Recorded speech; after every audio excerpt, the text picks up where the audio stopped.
Good morning, ladies and gentlemen. Good afternoon, ladies and gentlemen. My name is Pearl Jans, and I will be sharing my knowledge and admiration for Amnesty International. Amnesty International is a non-government organisation that devotes their time into improving lives around the world.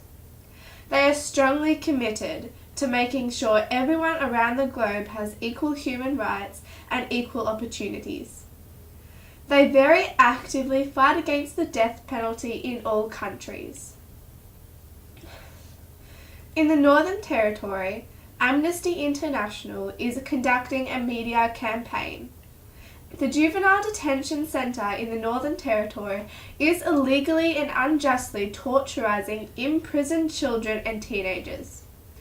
70% of this juvenile detention centre consists of Indigenous Australians.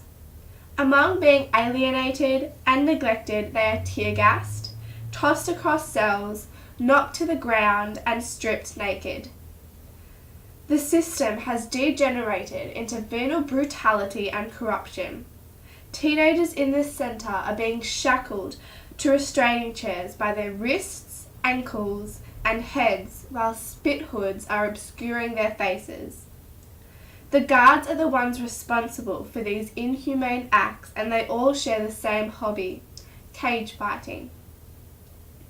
Adam Giles, the present Chief Minister of the Northern Territory, said in 2010 that if I was the prisons minister, I would build a big concrete hole and put all the bad criminals in there.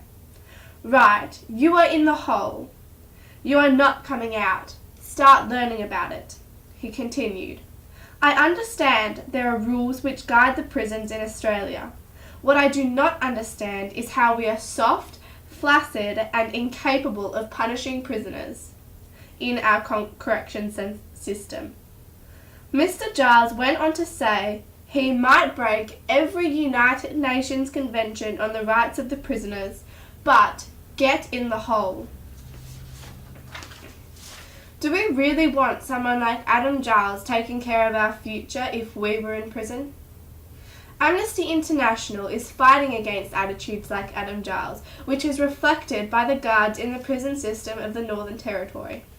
Among other things, Amnesty International is protesting against the abuse of power by the guards.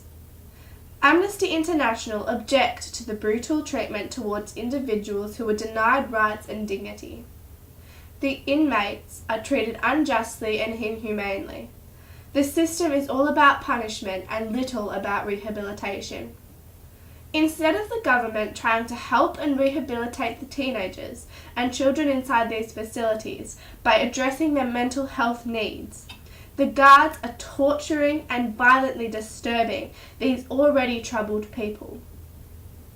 Amnesty International is acting upon this. They are running petitions, obtaining signatures from ministers and government officials, and are conducting many protests against the abusive behaviour of guards towards prisoners. Thank you for your time.